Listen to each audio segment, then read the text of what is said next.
وَلَقَدْ يَسَّرْنَا الْقُرْآنَ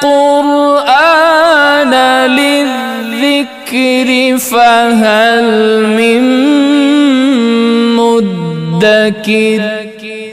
وراثت تقسیم کرنی ہے، وہاں پہ وصیت کا معاملہ بھی ہے، قرض کا معاملہ بھی ہے۔ تو پہلے کیا کریں؟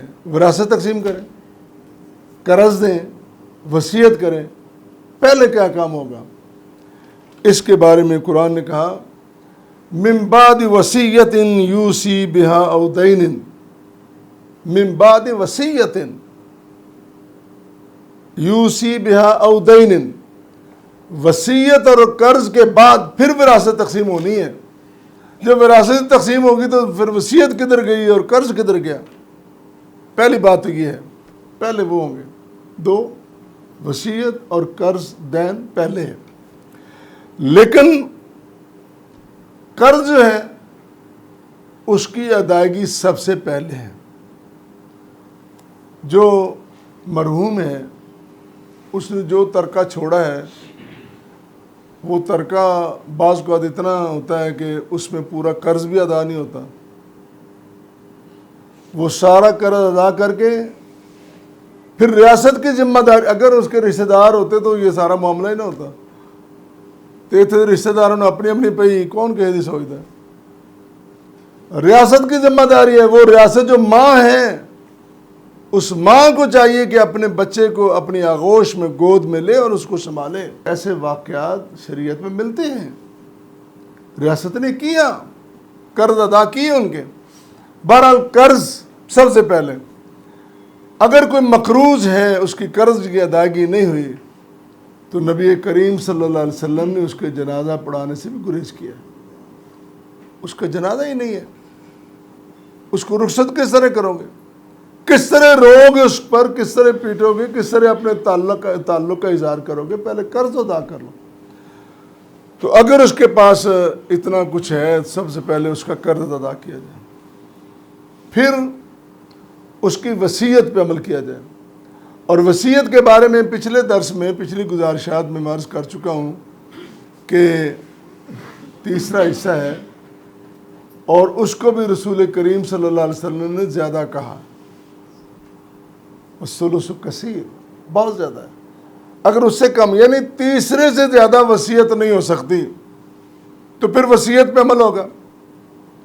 اس کے بعد جتنے فرائض ہیں جو اس سے مقرر کر دیے گئے، جس طرح شریعت نے بتا دیا، قرآن نے، حدیث نے، سنت نے فیصلہ کر دیا، اس کے مطابق ان پہ عمل ہوتا رہے گا اور کیا جائے گا۔ قرآن نے کہا آباؤکم و ابناؤکم لا تدرون ایہم اقرب لکم نفعا، تمہارے والدین بھی ہیں، تمہارا باپ بھی ہے، ماں بھی ہے، تمہارے بیٹے بھی ہیں، کتنے تمہارے رشتے ہیں، لیکن کون سا رشتہ تمہیں نفع زیادہ دے سکتا ہے؟ کون سا زیادہ تمہارا خیر خواہ ہے؟ تمہیں نہیں پتا۔ یہ کس کو پتا؟ اللہ کو پتا۔ یہ ساری مشینری بنانے والا خالق وہ ہے، وہ کائنات کو بنانے والا، تخلیق کرنے والا، سجانے والا، سنوارنے والا اور ان کے حصے مقرر کرنے والا وہی اللہ، اس کو زیادہ پتا ہے، تمہیں نہیں پتا ہے۔ پھر فرمایا فریضۃ من اللہ، اللہ کی طرف سے یہ فریضے ہیں۔ یہ وراثت، یہ تقسیم، تم اس میں اپنی مرضی نہیں کر سکتے، تم اس میں رد و بدل نہیں کر سکتے، یہ اللہ کی طرف سے فریضے مقرر کر دیے گئے ہیں، اللہ تعالیٰ نے فرض بنا دیے تمہارے لیے۔ ان اللہ کان علیما حکیما، وہ علیم بھی ہے، حکیم بھی ہے، وہ تمہاری ضرورتوں کو جانتا بھی ہے، اور اس کے اندر جو پوشیدہ حکمتیں ان کو بھی وہ اللہ جانتا ہے، اس لیے وہ زیادہ۔ اور کہیں کہا واللہ علیم حکیم، یہاں کہا علیم حکیمہ، ایک جگہ فرمایا سورہ نساء میں واللہ علیم حکیم، وہ علیم بھی ہے، حکیم بھی ہے۔ اس کا کوئی امر، اس کا کوئی حکم، اس کا کوئی فیصلہ حکمت سے خالی نہیں ہے۔ جس طرح اللہ کا کوئی فیصلہ حکمت سے خالی نہیں ہے، اللہ کے رسول صلی اللہ علیہ وسلم کی سنت بھی، کوئی بھی سنت حکمت سے خالی نہیں ہے۔